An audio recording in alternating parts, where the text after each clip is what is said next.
구독과 좋아요 부탁드립니다. 오늘의 사연 시작합니다. 안녕하세요. 저에게는 아주 뜨겁게 사랑하고 뜨겁게 헤어진 남자가 있습니다. 2015년 10월에 만나 2018년 8월에 상대방의 바람으로 헤어졌습니다. 만나는 동안 그분도 저에게 헌신적이었고 저 또한 제 모든 걸 쏟아부으며 사랑했습니다. 처음 만났을 땐 독신주의자라던 그 사람이 저와의 결혼을 생각하고 미래를 약속했을 때 저는 이 사람만 있으면 흙만 퍼먹어도 살 수 있겠다는 멍청한 생각을 했었죠. 만나는 동안 여자 문제가 없었던 건 아니지만 그 사람의 얼굴에 그 사람의 눈물에 속아 쉽게 넘어가 준 게 문제였을까요?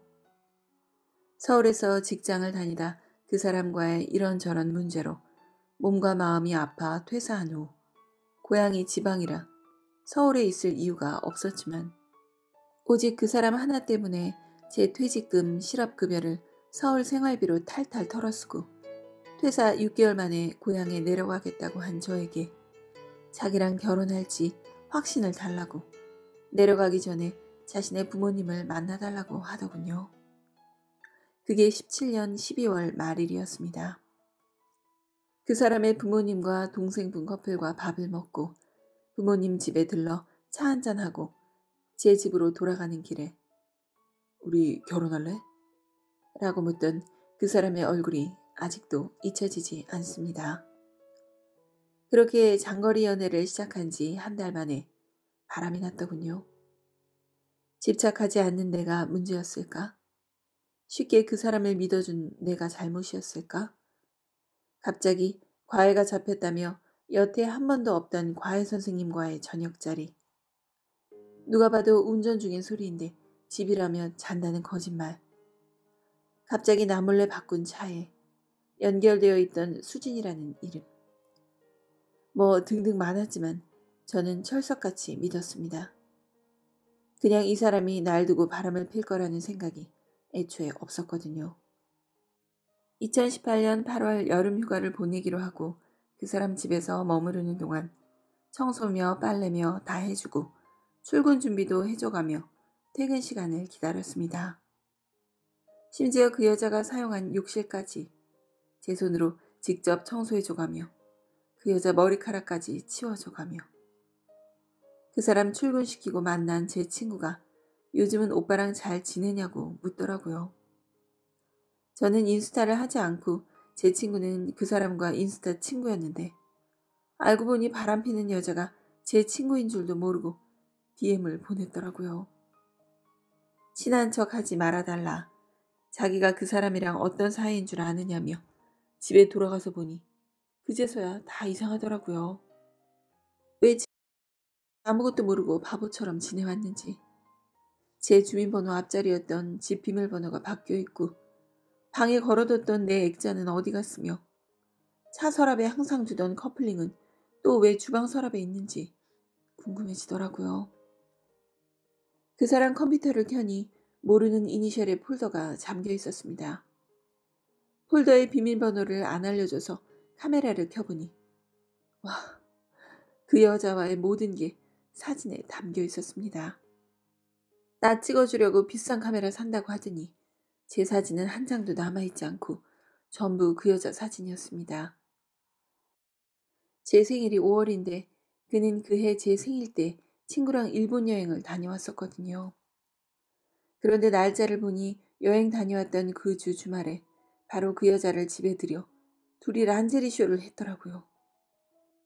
제가 놓고 간 캔들 워머를 켜놓고 그 여자는 란제를 입고 사진과 동영상을 찍고 그 사람 앞에서 란제리를 입고 하하하 웃으며 빙글빙글 돌던 그 여자의 목소리가 잊혀지지 않습니다. 제가 가족여행 다녀오면서 사다 준 옷은 그 여자가 입고 있고 난리가 났더라고요.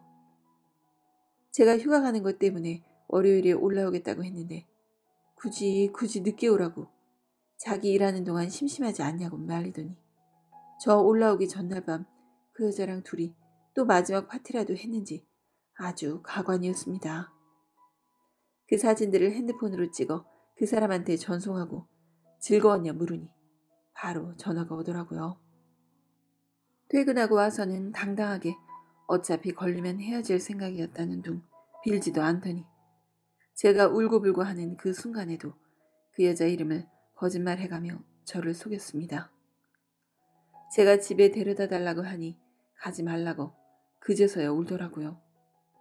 붙잡고 울고 빌고. 그 여자랑 뒹군 공간에 있을 자신이 없어서 2시간을 아무 말도 못하고 울며 집으로 내려왔습니다.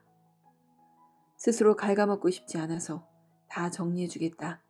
깨끗하게 헤어져주겠다.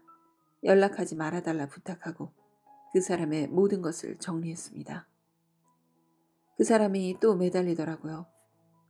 사랑이라는 게 바람핀 걸 알았다고 해서 한순간에 식어 없어지는 게 아니라 너무 힘들었습니다.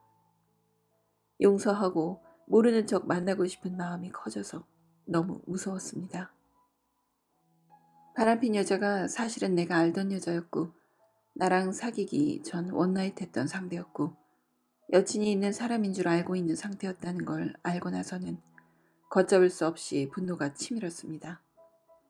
나한테 그렇게 매달리면서도 나랑 가기로 했던 여름 휴가는 그 여자랑 갔더군요.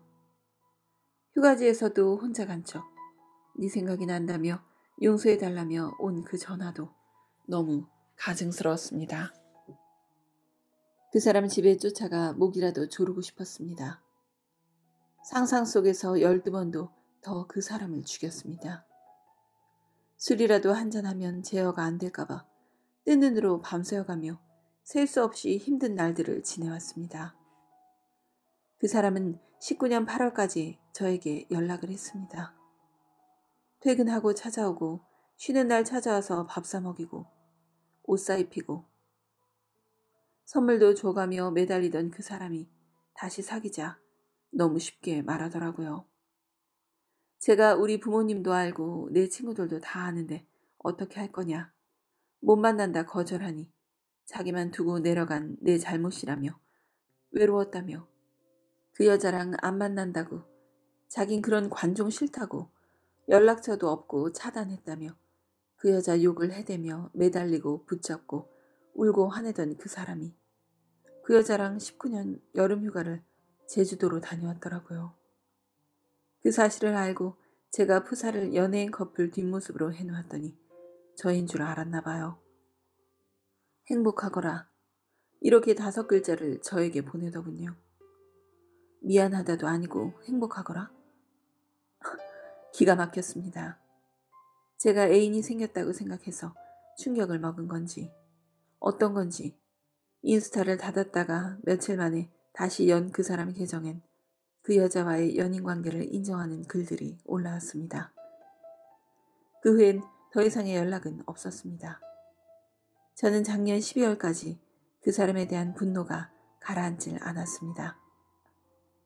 정말로 찾아와 우리 부모님께 잘못했다며 울며 불며 매달리길 바랐는지 그 모습이 꿈에 나오고 란제리를 입은 그 여자가 꿈에 나오고 헤아릴 수 없는 고통스러운 시간들이었습니다. 그런데 그 사람이 올해 그 여자와 결혼을 합니다.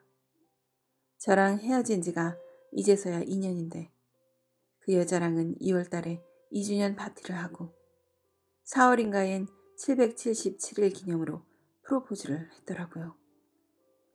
나랑 헤어지면 자기는 누구랑도 결혼 안 할 거니까 만나달라는 둥 헛소리 하던 게 생각나서 웃었습니다. 바람핀 거 걸리기에 하루 전에 만났던 친구가 자기네 커플도 아직 700일이 안 됐는데 어떻게 걔네가 777일이냐고 하는 말에 웃음이 났습니다. 나랑 하기로 한 셀프 웨딩 촬영을 가족이랑 하는 조촐한 결혼식을 한다는 걸 보니 웃어주고 싶었습니다. 나랑 헤어져도 평생 못 잊을 것 같다던 그 사람이 그 여자랑 결혼을 한다니 정말 멘탈이 산산조각 나서 하늘로 날아가는 기분이었습니다. 여친 있는 사람인 걸 알면서도 만나 그런 사진을 찍어준 그 여자와 여친이 있으면서도 그런 여자랑 만나 나에게 상처 주고 또 속고 속이고 결혼하는 그 사람한테 너무 화가 났습니다. 결혼 소식을 알았을 땐 모른 척 연락해서 만나자 할까?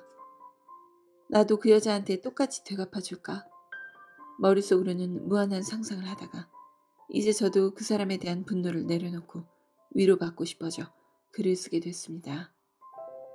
얼마 전까지는 남들한테 말도 못 꺼낼 정도로 생각만 해도 눈물이 났는데 이제는 이렇게 글로 남겨도 눈물 한 방울 나지 않을 정도로 괜찮아진 것 같네요.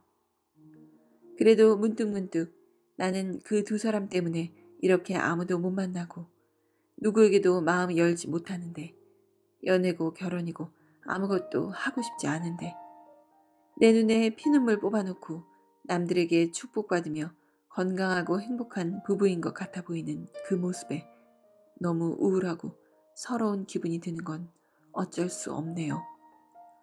저는 아마 죽을 때까지 이 사람을 잊지 못하겠죠. 나 자신을 갉아먹는 것 같아서 복수는 생각도 해보지 않았는데 너무 착하게 헤어져 준 제가 멍청한 걸까요? 두 사람이 행복해 보여서 되갚아주지 못한 저한테도 화가 나네요. 어떻게 해야 이 기분을 가라앉힐 수 있을까요?